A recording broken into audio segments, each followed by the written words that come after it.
Hello students. आज की इस वीडियो में हम देखेंगे कि हम पाइथन में स्केयर पैटर्न जो है कैसे बना सकते हैं। मिसाल के तौर पे हमने स्केयर पैटर्न बनाना है स्टार्स का, जिसमें नंबर ऑफ़ रोज़ और कॉलम्स में डाटा है। यानी यहाँ पे आप देखें तो रोज़ जो हैं वो 4 रोज़ हैं, 1 2 3 4 हॉरिजॉन्टली रोज़ होती हैं और वर्टिकली जो है वो कॉलम होते हैं। तो जब इस किस्म का डाटा आपके पास मौजूद हो तो सबसे पहली बात तो ये है कि आपको पता होना चाहिए यहाँ पे नेस्टेड फॉर लगेगा। नेस्टेड फॉर क्या होता है? नेस्टेड फॉर का काम होता है कि दो वेरिएबल्स के ऊपर काम करता है। एक आउटर वेरिएबल, रो और कॉलम जो है, रो के लिए आउटर वेरिएबल हम लेंगे, आउटर लूप लगाएंगे, और प्रिंट करवाने के लिए हम इनर लूप का इस्तेमाल करेंगे। तो बेसिकली नेस्टेड लूप का इस्तेमाल होगा। ठीक है, याद रखें कि जब भी रोज़ और कॉलम में डाटा आएगा, जैसे कि यहाँ पे है, तो उस वक्त हम नेस्टेड फॉर लूप इस्तेमाल करेंगे। नेस्टेड फॉर लूप के बगैर ये मुमकिन नहीं। ठीक है। अच्छा जी, देखें यहाँ पे यूज़ टू लूप। सबसे पहली बात तो ये आ गई सामने।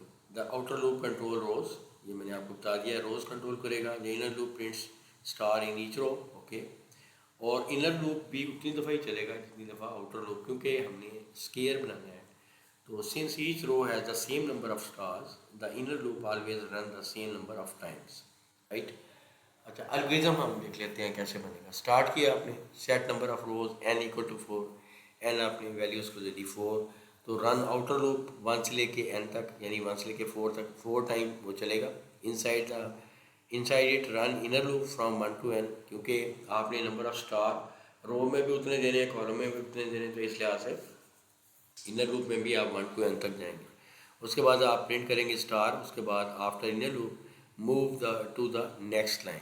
आप जब आपके स्टार उस मुतलका लाइन पे पूरे हो जाएंगे जितने रिक्वायर्ड हैं, और जैसे 4, और उसके बाद जो है एक नई लाइन पे आपका कर्सर आएगा, अगली लाइन। यानी अगर आप रो नंबर 1 पे बैठे हुए तो रो नंबर 2 पे आ जाएगा, रो नंबर 2 पे बैठे हुए तो रो नंबर 3 पे मूव करेगा कर्सर। ठीक है, इस तरह चलता जाएगा सिलसिला। तो ये मज़ीद ये देखें प्रोग्राम पाइथन का कोड जो है n इक्वल टू 4 है। आपने आउटर लूप लगाया फॉर आई इन रेंज, उसके बाद पैरेंथेसिस में n लगा दिया। अब यहाँ पे स्टूडेंट को मैं एक चीज़ बताना चाहता हूँ कि आई जो है वैल्यू यहाँ पे n की जगह पे 1,4 या इस तरह नहीं दिया। अगर 1,4 होता तो आई की वैल्यू 1 से स्टार्ट होती। यहाँ पे अगर कोई चीज़ आपके पास मेंशन नहीं है, यानी कि n दिया हुआ है, तो n की वैल्यू पहले क्या रखी हुई है? 4। जिसका मतलब 4 तक ही जाना है। तो 4 का मतलब ये है कि वो करेगा 0 से start. By default for loop जो है, जो काउंटर वेरिएबल होता है, जैसे आई है, यहाँ पे आप वेरिएबल कोई भी नाम रख सकते हैं। ठीक है, आपने आई रखा, के रखा, जे रखा, जो भी रखे, तो आपने आई की वैल्यू 0 से स्टार्ट की और n तक आपने मैक्सिमम जाना है। तो बेसिकली लूप जो चलेगा n-1 तक चलेगा। तो outer loop run from 0 to n-1। यहाँ पे अगर 4 है तो ये 3 तक जाएगा। यहाँ पे 3 है, अगर 11 तक गिनती प्रिंट करानी थी, यहाँ पे 10 तक गिनती प्रिंट करवानी है आपने, तो यहाँ पे 11 देना पड़ेगा, एक इजाफी देना पड़ेगा। ठीक है, तब 10 तक जाएगा। तो ये n-1 होगा, यानी outer loop run from 0 to n-1 and control the रोज।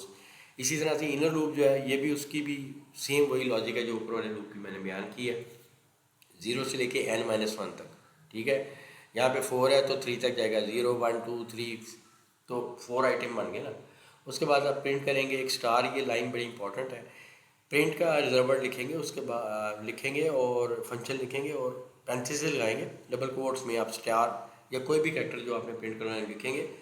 उसके बाद डबल कोट्स को यहाँ पे बंद करेंगे, कॉमा लगाएंगे, एंड लिखेंगे इक्वल टू, और डबल कोट्स लगाएंगे यहाँ पे, और स्पेस और फिर डबल कोट्स और फिर पैरेंथेसिस को क्लोज करेंगे। इस लाइन का मकसद ये है कि स्टार को प्रिंट करती जाएगी और एंड में एक स्पेस छोड़ेगी, और उसी लाइन पे मौजूद रहेगा कर्सर, उसी लाइन पे मौजूद रहेगा कर्सर, अगली लाइन में नहीं मूव होगा। राइट, ये बड़ा इंपॉर्टेंट है। Print star and keep cursor on the same line with the space. Right, उसके बाद आपने अगली लाइन पर मूव करने के लिए आपने प्रिंट की स्टेटमेंट खाली देनी है। यहाँ पे देखें हमने पैरामीटर दिए हैं ना प्रिंट में, ये पैरामीटर है, फिर कॉमा के बाद ये दूसरा पैरामीटर दिया है, यहाँ पे पैरेंथेसिस खाली। तो खाली जब आप प्रिंट की स्टेटमेंट देते हैं तो अगली लाइन पे कर्सर मूव होता है। जैसे लाइन नंबर 1 पे था या रो नंबर 1 पे था, प्रोसेस कर रहे थे आप कोई चीज़, तो रो नंबर 2 पे चला गया, रो नंबर 2 पे था तो रो नंबर 3 पे चला गया। अब मेरे ख्याल आप उम्मीद है कि समझ गए होंगे। नेक्स्ट आप देखें कि बड़ी तफसील के साथ ये देखें एक टेबल बना दिया है, ड्राई रन किया हमने। रो 1 के लिए आई की वैल्यू जो है 0 0 0 0 0 चलेगी, ठीक है। आई कौन सा है ये देखें, मैं दोबारा आपको दिखाता हूँ। ये आई की वैल्यू 0 है इस टाइम, ठीक है। और जे की वैल्यू 0 से लेकर 3 तक जाएगी। 0 ये 0 ही रहेगी, ये 0 से लेकर 3 तक जाएगी, 0 1 2 3 तक जाएगी, राइट। तो आप देखें ये 0 ही रही और जे की वैल्यू जो है 0 1 2 3 तक गई। और 0 के लिए फिर एक प्रिंट स्टार किया उसने, फिर 1 के लिए एक स्टार प्रिंट किया, फिर 2 के लिए एक स्टार प्रिंट किया, फिर 3 के लिए एक स्टार प्रिंट किया। जब एक स्टार प्रिंट किया तो उसकी इस तरह की आउटपुट थी। जब दूसरा स्टार प्रिंट किया तो उसकी दो स्टार प्रिंट होगी, ठीक है। यानी एक की वैल्यू 0 की वैल्यू के लिए एक स्टार प्रिंट किया, फिर एक की वैल्यू के लिए एक स्टार प्रिंट किया। तो ये यहाँ पे इसके एडजेसेंट ही आ गया उसी रो के ऊपर, क्योंकि हमने यहाँ पे प्रिंट स्टेटमेंट में ये मेंशन कर दिया कि उसी रो के ऊपर रहे, ठीक है। यहाँ पे एंड इक्वल टू स्पेस यहाँ पे दे दिया, ठीक है, समझा गई।